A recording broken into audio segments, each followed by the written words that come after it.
Hello my friends, welcome to the world of engineering again with Maitre sir. Friends, या lecture मध्ये आपण study करणार आहोत एक नवीन concept transpose of a matrix.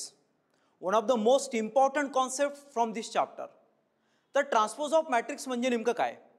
ज्यावेळेस आपण गिवन मॅट्रिक्सचे रोज आणि कॉलम्स इंटरचेंज करतो, आपल्याला एक नवीन मॅट्रिक्स त्या ठिकाणी भेटतो, त्यालाच आपण ट्रान्सपोज ऑफ ए मॅट्रिक्स असं बोलतो. एक एक्झाम्पलमधनं आपण या गोष्टी थोडंसं शिकूयात. कन्सिडर करा, आय हॅव ए मॅट्रिक्स ए आणि त्या मॅट्रिक्सचे हे सगळे त्या ठिकाणी एलिमेंट्स आहेत जे तुम्ही पाहताय A B C D E F. Okay, आता विषय हा आहे की इथं असणारा जो रो आहे याला मी इंटरचेंज करणार आहे, याला मी कॉलमच्या फॉर्ममध्ये लिहिणार आहे. तुम्ही इथं पाहू शकता, हा ए बी सी जो की आत्तापर्यंत रो होता, आता तो या ठिकाणी बनणार आहे कॉलम. डी ई एफ आत्तापर्यंत त्या ठिकाणी रो होता, आता तो या केसमध्ये बनणार आहे कॉलम. फ्रेंड्स, जेव्हा तुम्ही रोजला कॉलमच्या टर्म्समध्ये लिहिता किंवा कॉलम्सला रोच्या टर्म्समध्ये लिहिता, एक नवीन मॅट्रिक्स त्या ठिकाणी आपल्याला ऑब्टेन होतो, भेटतो, आणि त्यालाच आपण बोलतो transpose of a matrix. My friends, इथं आपण ए मॅट्रिक्सचा ट्रान्सपोज केला आहे, म्हणजेच तिथं असणारे रो आता मी इंटरचेंज करून त्यांना कॉलमच्या भाषेत लिहिलं. हेच ट्रान्सपोज ऑफ मॅट्रिक्स असतं. ट्रान्सपोजला डिनोट करण्यासाठी ए टू द पॉवर टी असं आपण त्या ठिकाणी लिहू शकतो, किंवा ए डॅश याचाही यूज आपण त्या ठिकाणी करू शकतो to identify the transpose of a matrix. Very simple. ठीक आहे, इथं असलेले रोज जेव्हा या ठिकाणी आपण कॉलमच्या फॉर्ममध्ये लिहितो, तेव्हा तो त्या मॅट्रिक्सचा त्या ठिकाणी काय असतो? ट्रान्सपोज असतो. जसं या ए मॅट्रिक्सचा ट्रान्सपोज सध्या आपल्या समोर आहे. तुम्ही पाहू शकता, ज्यावेळेस आपण ए मॅट्रिक्सला ट्रान्सपोज केलं, त्याची जी ऑर्डर आहे ती सुद्धा इंटरचेंज झालेली आहे. म्हणजे नेमकं काय पाहून घ्या. इथं असलेले नंबर ऑफ रोज जर तुम्ही पाहिलात तर ते 3 आहेत, आणि नंबर ऑफ कॉलम जर पाहिलात ते या ठिकाणी 2 आहेत. इथं व्यवस्थित पाहून घ्या, इथं नंबर ऑफ रोजची संख्या 2 आहे, नंबर ऑफ कॉलमची संख्या 3 आहे. त्यामुळं हा आहे त्या केसमध्ये 2/3 या ऑर्डरचा मॅट्रिक्स. पण जेव्हा आपण याचा ट्रान्सपोज त्या ठिकाणी घेतला, तुम्हाला पाहायला भेटेल इथं ऑर्डर जी आहे ती 3/2 बनली आहे. म्हणजे थोडक्यात काय असं समजून घ्या, समजा एखादा मॅट्रिक्स त्या ठिकाणी आपल्याला m/n या ऑर्डरचा त्या ठिकाणी जर दिलेला असेल, त्याचं जर आपण ट्रान्सपोज केलं, तर ट्रान्सपोज केल्याच्या नंतर त्याची ऑर्डर त्या ठिकाणी इंटरचेंज होते, म्हणजे ते बनते आता n/m. सिंपल हे या ठिकाणी आपल्याला समजून घ्यायचं आहे.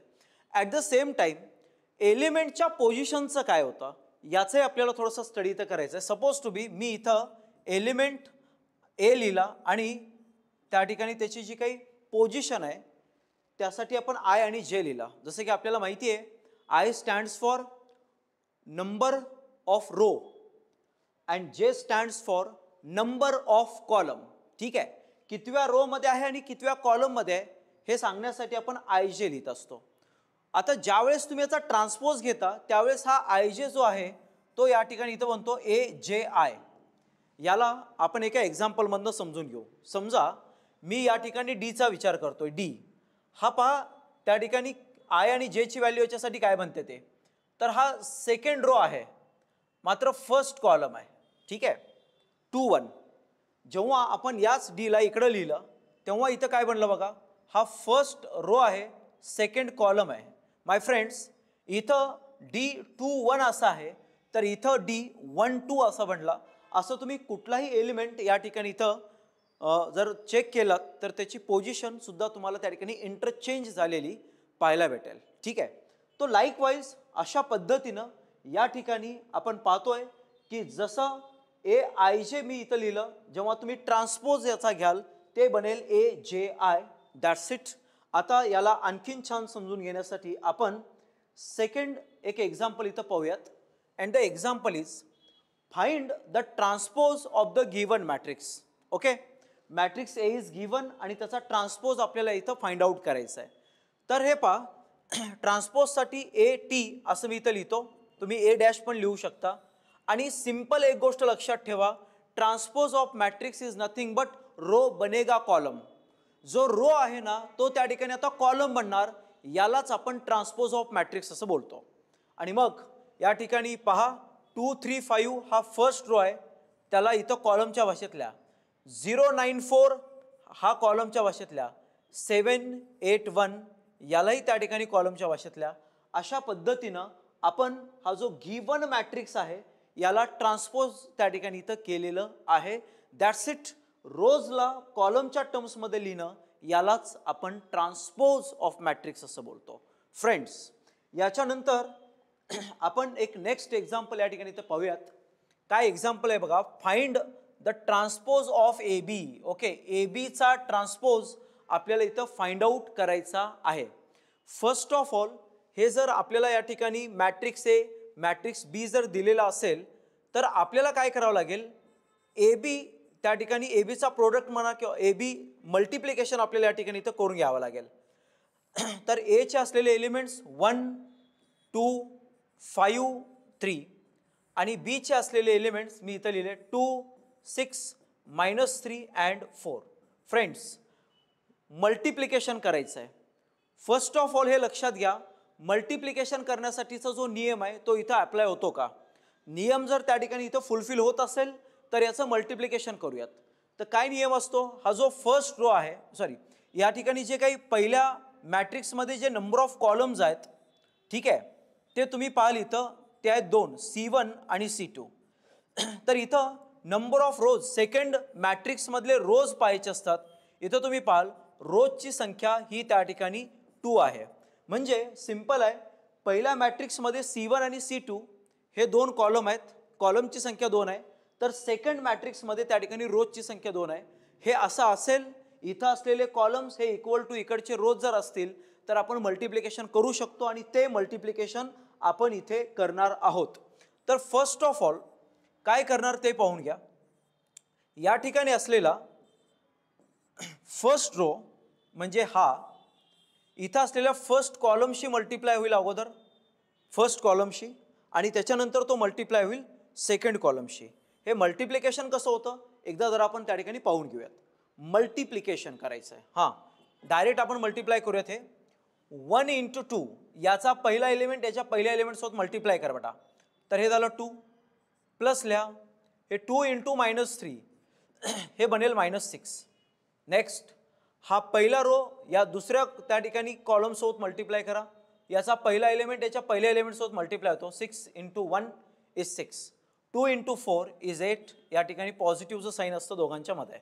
नेक्स्ट, आता हा जो सेकंड रो आहे तो पहिल्या कॉलम सोबत मल्टिप्लाय होईल. 5 × 2 इज 10 प्लस हे 3 × -3 हे बनेल -9. नाव हाच रो या सेकंड कॉलम सोबत मल्टिप्लाय होईल.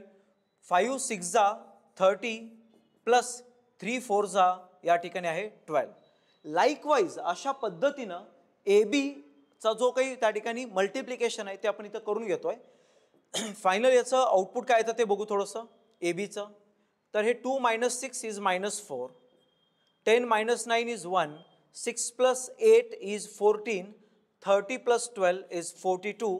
Okay, this is the resultant matrix for A B. A बीचा रिझल्टंट मॅट्रिक्स आपल्या इथं समोर आहे आणि आपल्याला याचा ट्रान्सपोज त्या ठिकाणी फाइंड करायचा आहे. तर हे बघा इथं लिहिलं ए बी ट्रान्सपोज टी, आणि रो बनेगा कॉलम हे विसरू नका. इथं असलेला रो कॉलमच्या भाषेतल्या, ठीक आहे, तर लिहिलं कॉलम बनवलेला, हा रो कॉलमच्या भाषेतल्या इथं त्या ठिकाणी लिहून टाकलं. तर लाईकवाईज ज्यावेळेस तुम्ही ए बीचा ट्रान्सपोज इथं घेता तो तुमच्या समोर आहे. इथं असलेले रोज आपण कॉलमच्या भाषेत लिहिलेत. That is called transpose of a matrix A B. Okay, simple आहे. आफ्टर दिस क्वेश्चन आपण त्या ठिकाणी पुढे जाऊयात प्रॉपर्टीज ऑफ ट्रान्सपोज मॅट्रिक्सकडे. ठीक आहे, प्रॉपर्टीज.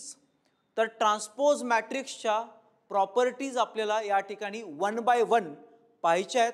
त्यापैकी फर्स्ट प्रॉपर्टी ही लक्षात घ्या इथं, transpose of the transpose matrix is equal to given matrix किंवा is equal to original matrix असं तुम्ही या ठिकाणी म्हणू शकता. तर मी इथं म्हणतोय गिवन मॅट्रिक्स किंवा ओरिजिनल मॅट्रिक्स. माय फ्रेंड, सपोज माझ्याकडं ए हा एक मॅट्रिक्स आहे आणि मला त्याचा त्या ठिकाणी डबल ट्रान्सपोज घ्यायचा आहे. ट्रान्सपोज ऑफ ट्रान्सपोज, जेव्हा मी डबल ट्रान्सपोज घेतो मला पुन्हा एकदा ओरिजिनल मॅट्रिक्स त्या ठिकाणी भेटतो आणि हे प्रॉपर्टी आपल्याला या ठिकाणी इथं विथ एक्झाम्पल पाहिजे. तर आपण जाऊयात एक्झाम्पलकडं. सपोज टू बी माझ्याकडं ए मॅट्रिक्स आहे आणि मी आता त्याचा फर्स्ट ट्रान्सपोज या ठिकाणी इथं घेतोय. ट्रान्सपोजला यांनी इथं डॅश असं म्हटलंय तर आपण ही डॅश बोलू. ओके, ए डॅश हा फर्स्ट ट्रान्सपोज असेल. तर ट्रान्सपोज म्हणजे काय, सिंपल आहे, जे रो आहेत त्याला मी कॉलमच्या टर्म्समध्ये लिहिणार. ओके, जेवढे काही रो आहेत सगळे या ठिकाणी कॉलम्स बनतील, रो कॉलम बनेल. ठीक आहे, सिंपल. अशा पद्धतीनं हा एचा ट्रान्सपोज आपण या ठिकाणी घेतला. इथं असलेली रोज इथं कॉलमसाठी कॉलमच्या भाषेत लिहिलंय. हे झालं फर्स्ट ट्रान्सपोज. जर समजा मी याला आता त्या ठिकाणी आणखीन एकदा ट्रान्सपोज जर केला, या ट्रान्सपोजचा मी आणखीन एकदा ट्रान्सपोज करणार आहे आणि म्हणून इथं आणखीन एक डॅश तुम्हाला आलेलं पाहायला भेटेल. फ्रेंड्स तुम्ही हे लक्षात घ्या, ट्रान्सपोजचा ट्रान्सपोज जेव्हा तुम्ही करता आता इथं असलेला रो जो आहे तो पुन्हा इथं कॉलम बनेल. सिंपल. ठीक आहे, पुन्हा त्या ठिकाणी आपण त्याला कॉलम बनवूयात. हां, तरी -12, 13, √3, 57. इन दिस वे अशा पद्धतीनं आपण ट्रान्सपोज ऑफ ट्रान्सपोज केला आहे. ठीक आहे, ट्रान्सपोजचा ट्रान्सपोज, पहिल्यांदा पहिला ट्रान्सपोज इथं आहे, त्याच्यानंतरचा ट्रान्सपोज इथं आहे. जेव्हा तुम्ही ट्रान्सपोजचा ट्रान्सपोज करता नीट पहा, एलिमेंट्सकडे लक्ष देऊन पहा, तुम्हाला लक्षात येईल पुन्हा एकदा एलिमेंटची पोझिशन सेम बनलेली आहे जी ओरिजिनल मॅट्रिक्समध्ये होती. याचा अर्थ असा आहे की जेव्हा आपण एखाद्या मॅट्रिक्सचा डबल ट्रान्सपोज घेतो आम्हाला पुन्हा एकदा ओरिजिनल मॅट्रिक्स त्या ठिकाणी पाहायला भेटतो. तुम्ही हे सगळं इथनं त्या ठिकाणी कव्हर करू शकता. हे √3 नाही √2 आहे, त्यामुळे ते करेक्शन मी करून घेतलं. बाकी या ठिकाणी इथं एकदम बेसिक आहे. ट्रान्सपोजचा ट्रान्सपोज हा ओरिजिनल मॅट्रिक्स येतो, हे या एक्झाम्पलवरनं आपल्याला पाहायला भेटतं. ही झाली फर्स्ट प्रॉपर्टी. नाव आपण जाऊयात सेकंड प्रॉपर्टीकडं, ज्याला आपण बोलतोय ॲडिशन ऑफ ट्रान्सपोज. तर addition of transpose he property काय आहे. सपोज आपल्याकडे दोन मॅट्रिसेस आहेत ए आणि बी, या दोघांची आपण बेरीज केली, ए प्लस बी केला आणि त्याचा ट्रान्सपोज आपण घेतला. जसं मी इथं लिहिलं आहे बघा, ए प्लस बीचा मी काय करतोय, ट्रान्सपोज करतोय. हा इक्वल टू असतो इंडिव्हिज्युअल ए मॅट्रिक्सचा त्या ठिकाणी ट्रान्सपोज प्लस बी मॅट्रिक्सचा ट्रान्सपोज. तुम्ही एचा ट्रान्सपोज घ्या प्लस बीचा ट्रान्सपोज घ्या, या दोघांची बेरीज करा. ओके, या दोघांची बेरीज इंडिव्हिज्युअल, या दोघांची बेरीज ही या ठिकाणी इक्वल टू असते ए प्लस बी ट्रान्सपोजच्या बेरजेच्या. आता हे सुद्धा आपल्याला एक्झाम्पलमधनं त्या ठिकाणी समजून घ्यायचं आहे. Friends, and the example is matrix A and matrix B is given and we have to verify that. हे आपल्याला व्हेरीफाय करायचं काय, A plus B transpose equal to A transpose plus B transpose, हे आपल्याला व्हेरीफाय करायचं आहे. आणि मग हे कसं करणार, तर फर्स्ट ऑफ ऑल आपण याची लेफ्ट हँड साईड इथं लक्षात घेऊ, LHS. ठीक आहे, काय LHS आहे जरा बघूयात आपण. याचा ए प्लस बी ट्रान्सपोज असा आहे तो. ठीक आहे, फर्स्ट ऑफ ऑल एक काम करूया आपण, ट्रान्सपोज हा विषय नंतर, अगोदर जे ब्रॅकेटमध्ये आहे ते कॅल्क्युलेशन, ते पार्ट आपल्याला कव्हर करून घ्यायचं आहे. ए प्लस बी करायचं आहे आपल्याला. तर फर्स्ट ऑफ ऑल इथं असलेले एलिमेंट्स लक्षात घ्या, 1, 3, 2 आणि 4. हे इथं असलेले एचे एलिमेंट्स मी लिहिले प्लस बीचे एलिमेंट्स लिहून टाकू, 2, -1, 3 आणि 2 हे बीचे एलिमेंट्स आहेत. आता या दोघांची आपल्याला करायची बेरीज. ओके, समेशन करायचं यांचं. बघा काय करणार, 1 + 3 is 3, 1 + 2 is 3, sorry 3 - 1 is 2, 2 + 3 is 5, 4 + 2 is 6. You can check, 1 + 2 3, 3 - 1 is 2, 2 + 3 is 5, 4 + 2 is 6. Now याचा ट्रान्सपोज आपल्याला घ्यायचा आहे, ए प्लस बीचा आपल्याला घ्यायचा आहे ट्रान्सपोज. तर सिंपल आहे, जे या ठिकाणी रोज आहेत त्यांना कॉलम बनवा. ठीक आहे, रो बनेगा column, this is transpose of matrix. Okay, A plus बीचा ट्रान्सपोज हा सध्या इथे आपल्या समोर आहे. This is our left hand side. ठीक आहे, नाव व्हेरीफाय करण्यासाठी आपल्याला राईट हँड साईडचा या ठिकाणी इथं विचार करावा लागेल. ठीक आहे, राईट हँड साईड नेमकं काय आहे एकदा पाहून घेऊ आपण इकडे आणि मग स्टार्ट करूयात. तर राईट हँड साईड RHS इथं काय म्हणतं पहा, A ट्रान्सपोज करायचं आहे प्लस B ट्रान्सपोज करायचं आहे. इथं बेरीज कोणाची आहे बघा, A प्लस B ची बेरीज नाही आहे, इथं ॲडिशन आहे ट्रान्सपोज A आणि ट्रान्सपोज B चा. ओके, A ट्रान्सपोज आणि B ट्रान्सपोज यांची आपल्याला त्या ठिकाणी समेशन करायचं आहे. तर फर्स्ट ऑफ ऑल हे ट्रान्सपोज या ठिकाणी लिहून घेणं गरजेचं आहे. तर इथं असलेला पहा ओरिजिनल काय त्या ठिकाणी एलिमेंट्स आहेत 1 3 2 4.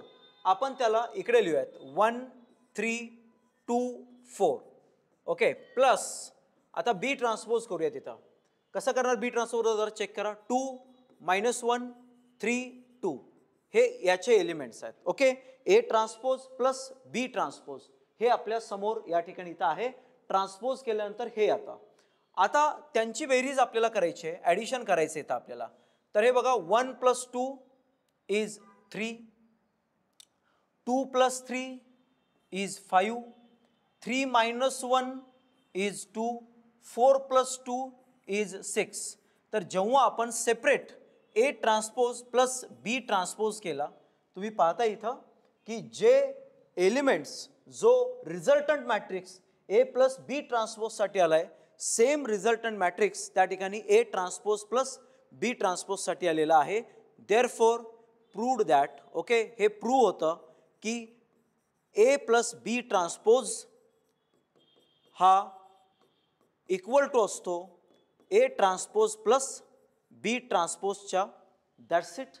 दिस इज द प्रॉपर्टी, ओके, जी आपण या ठिकाणी बेसिकमध्ये पाहत होतो, addition property of the transpose A plus B dash is equal to A dash plus B dash. एका एक्झाम्पलमधनं हे प्रूव्ह सुद्धा केलं. चलो ठीक आहे. Now move towards the multiplication property of transpose. Multiplication property, suppose we have A and B two matrices. Okay, दिलेले आहेत, गिवन आहेत आपल्याला. आता ही प्रॉपर्टी आपल्याला काय सांगते बघा, ABचा जर मी ट्रान्सपोज घेतला, ABचा जर मी त्या ठिकाणी ट्रान्सपोज घेतला तर तो इक्वल टू असतो B ट्रान्सपोज इंटू A ट्रान्सपोजच्या. ठीक आहे, ABचा जर ट्रान्सपोज घेतला तर तो इक्वल टू असतो B ट्रान्सपोज इंटू A ट्रान्सपोजच्या. हे आपल्याला या ठिकाणी प्रूव्ह करायचं आहे एका एक्झाम्पलमधनं. For example, matrix A and B are given. Verify AB dash is equal to B dash A dash. Now एक छोटंसं काम या ठिकाणी आपण करूया. तिथं लेफ्ट हँड साईड थोडंसं लक्षात घेऊ. LHS, what is LHS? AB dash आहे, आपल्याला AB अगोदर त्या ठिकाणी फाइंड आउट करावा लागेल. तर मल्टिप्लिकेशन प्रॉपर्टी या ठिकाणी इथं यूज करू. बेसिक AB बनवू अगोदर आणि त्याच्यानंतर त्याचा ट्रान्सपोज घेऊयात. हे A झाला, हा झाला B, 1 and 0. चलो डायरेक्टली आपण त्या ठिकाणी मल्टिप्लिकेशनचा रिझल्ट लिहूयात. हां, पहिला रो पहिल्या कॉलम सोबत मल्टिप्लाय होणार. 9 × 4 36 plus 8 × 1 is 8. Now 9 × 2 is 18, 8 × 0 is 0. 2 आता सेकंड त्या ठिकाणी जो रो आहे तो पहिल्या कॉलमला 2 × 4 is 8, -3 × 1 is -3. Now 2 × 2 is 4, -3 × 0 is 0. Likewise अशा पद्धतीनं हा आमचा फायनल आता रिझल्ट येईल AB साठी. 36 + 8 इज 44, 8 - 3 इज 5, 18 आणि या ठिकाणी असलेला 4. तर हा आहे AB. नाव AB डॅश, तर ट्रान्सपोज आपल्याला इथं करायचं आहे. AB dash is equal to 44 18. Row बनेगा कॉलम. सिंपल आहे बेटा, जो रो आहे तो कॉलम बनणार, हेच आपलं ट्रान्सपोज असतं. 44 18 इथं लिहिला, 5 4 इथं लिहिला. This is the resultant transpose matrix for AB. Okay, तर AB डॅश म्हणजे ट्रान्सपोज इथं आहे त्याचा. नाव ही झाली लेफ्ट हँड साईड. याचे रिझल्ट आपण त्या ठिकाणी नंतर चेक करू, व्हेरीफाय बिलकुल करणार आहोत आपण. तर आता इथे यायचं आहे आपल्याला left hand side, sorry right hand साईडकडे. What is the right hand side. ठीक आहे, RHS काय जर चेक करून घेऊयात एकदा. And the RHS is B dash A dash. What is B dash? तर first of all B dash लिहायचं आहे आपल्याला. B नाही लिहायचा, B डॅश लिहायचा आहे. ट्रान्सपोज करा B चा. रो बने कॉलम, रो बने कॉलम इंटू A डॅश पण करूयात. हां, तर हे 9 8 रो आहे, याला कॉलमच्या भाषेत लिहिलं. 2 -3 याला पण त्या ठिकाणी कॉलमच्या भाषेत लिहिलं. फ्रेंड्स, हे जर झालं असेल तर पुढे आपल्याला जायचं आहे इथे यांच्या मल्टिप्लिकेशनकडे. हा पहिला रो पहिल्या कॉलमशी पहिल्यांदा मल्टिप्लाय होईल, नंतर दुसऱ्या कॉलमशी मल्टिप्लाय होईल. हां, 4 × 9 36, 1 × 8 is +8, 4 × 2 is 8, 1 × -3 is -3. 2 आता हा सेकंड रो घ्या, पहिल्या कॉलमशी मल्टिप्लाय करा. 2 × 9 18 + 0. 2 × 2 is 4 plus 0 × -3 is 0. And the final result is काय बघा, चेक करा. 36 + 8 44, 18, 8 - 3 is 5 and 4. Now you can compare the final